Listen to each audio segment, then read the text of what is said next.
Bonjour chers parents conscients, j'espère que vous allez bien. Aujourd'hui, je vais vous parler des troubles spécifiques des apprentissages ou des troubles 10. Ce sont des handicaps qui empêchent certains enfants ou même certains adultes à apprendre à lire, à calculer, à parler, à bien orthographier les mots, à se concentrer, à avoir une bonne mémoire ou à faire des gestes simples du quotidien. Comme ces troubles ne sont pas très connus, les enfants qui en souffrent sont pour beaucoup jugés, ils sont insultés, ils sont rejetés, ils sont stigmatisés et même éjectés de nombreux systèmes scolaires parce que traités d'idiots et de paresseux. Il me tient vraiment à cœur de préciser que les personnes qui souffrent de ces troubles-là, que ce soit des enfants ou les adultes, ne sont pas des imbéciles. Il en existe plusieurs qui ont bien réussi leur vie et qui sont reconnus partout dans le monde entier. Il s'agit entre autres de Sylvester Stallone, de Harrison Ford et de Whoopi Goldberg, pour ne citer que ceux-là. Cela voudrait dire que si on avait la possibilité de les aider un peu plus tôt en détectant et en diagnostiquant ces handicaps-là, donc ceux qui en souffrent, pourraient tout comme leurs camarades se sentir moins anormaux et plus eux-mêmes. C'est la raison pour laquelle dans cette vidéo-là, je vais vous aider à comprendre le plus simplement et le plus rapidement possible ce que c'est que les troubles spécifiques des apprentissages. Let's go!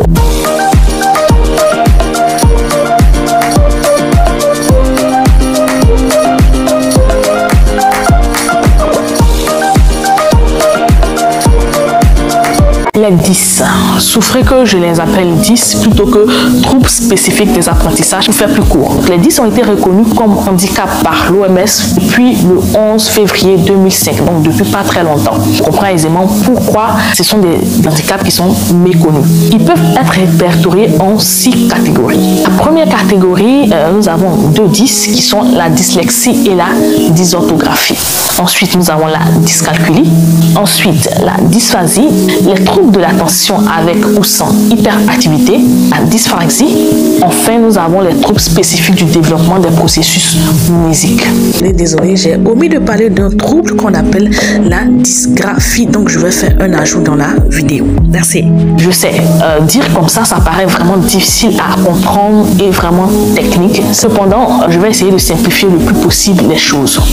On va commencer d'abord par la dyslexie. Qu'est-ce que c'est que la dyslexie? C'est un trouble de la capacité à lire ou la difficulté à reconnaître et à reproduire les langages écrits. En gros, un enfant dyslexique aura du mal à lire, tout simplement. Le deuxième trouble dont je vais vous parler, c'est la dysorthographie. Le trouble qui empêche d'assimiler les règles d'orthographe. Donc, pas besoin de préciser que les enfants qui en souffrent vont écrire avec ce que nous, les personnes qui n'avons pas le trouble, nous allons qualifier de faute. Je n'ai pas vraiment envie qu'on dise qu'ils écrivent avec des fautes parce qu'ils ne font pas exprès. Voilà. Le troisième trouble dont on va parler, c'est la dyscalculie. La dyscalculie est le trouble de l'apprentissage des mathématiques, tout ce qui est nombre. L'enfant dyscalculique va avoir de la difficulté à comprendre et à utiliser les chiffres. Donc, la difficulté à faire les calculs en général. La multiplication, l'addition, la soustraction, la division, bref, tout ce qui concerne les mathématiques. Le quatrième trouble dont on va parler, c'est la dysphasie. La dysphasie est une altération de la capacité à exécuter de manière automatique des mouvements déterminés en l'absence de toute paralysie. Pour faire plus simple, les enfants qui seront atteints ou qui sont atteints de ce trouble-là ont vraiment du mal à faire certains gestes simples du quotidien comme se coiffer les cheveux, se brosser les dents, lasser leurs chaussures, jouer. Même avec leurs camarades, ils sont souvent fatigués, pas parce qu'ils sont paralysés, mais parce qu'une partie de leur cerveau n'arrive pas à exécuter ces tâches-là comme il se doit. Le cinquième trouble dont je vais vous parler, c'est le trouble de l'attention avec ou sans hyperactivité. Ça, je pense que vous avez déjà entendu parler. Le trouble déficitaire de l'attention avec ou sans hyperactivité, communément appelé TDAH, est un trouble très courant chez les jeunes. Il empêche les enfants de se concentrer et il affecte leur attention et peut s'accompagner d'impulsivité et d'hyperactivité.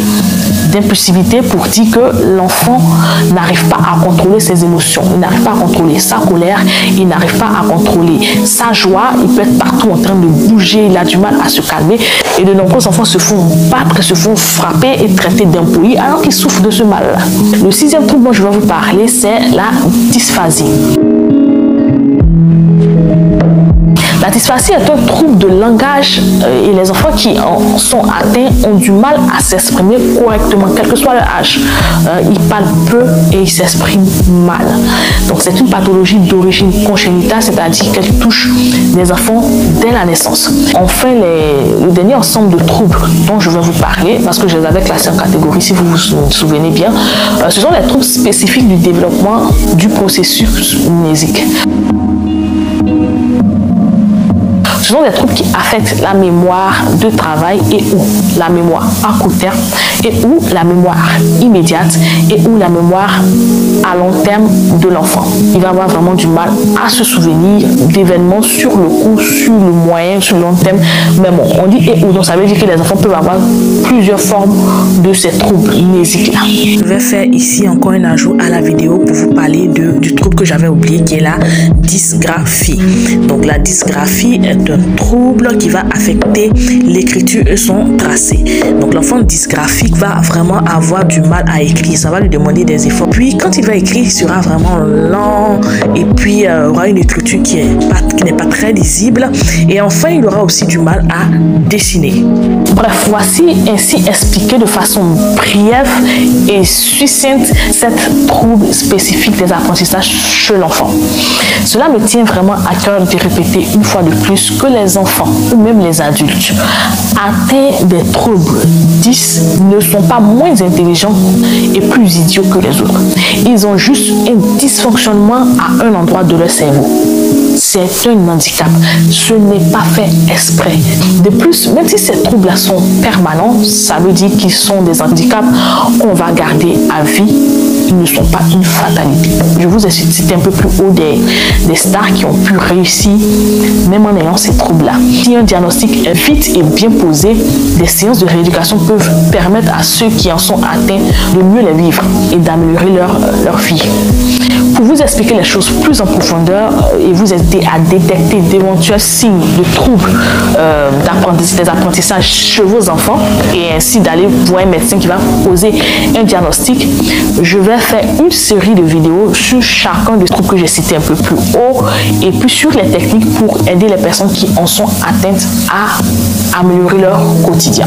Alors n'hésitez surtout pas à vous abonner à ma chaîne YouTube et à aimer cette vidéo pour ne rien rater de mes prochaines publications. Les troubles 10 apparaissent souvent lors du développement durant l'enfance et lors des premiers apprentissages scolaires. C'est pour ça que l'école a un rôle vraiment très important à ce niveau-là parce qu'il va permettre aux maîtres, aux enseignants ou même aux parents de détecter d'éventuels signes de troubles d'apprentissage chez les enfants. Les enfants présentant des troubles 10 sont souvent repérés dès leur entrée en maternelle à travers l'apprentissage du langage ou en primaire. Bon, pour cela, il faudrait que les enseignants eux-mêmes soient formés à repérer ce genre de troubles-là et à demander si possible un diagnostic des professionnels. C'est la raison pour laquelle je pense qu'il faudrait que nos États se lèvent et mettent en place des systèmes pour aider les enfants qui en souffrent afin qu'ils soient moins stigmatisés et non éjectés des systèmes scolaires et aussi que les familles soient accompagnées pour mieux les aider à s'en sortir. Pour ma part, je vous donne rendez-vous pour une prochaine vidéo. Que Dieu vous garde.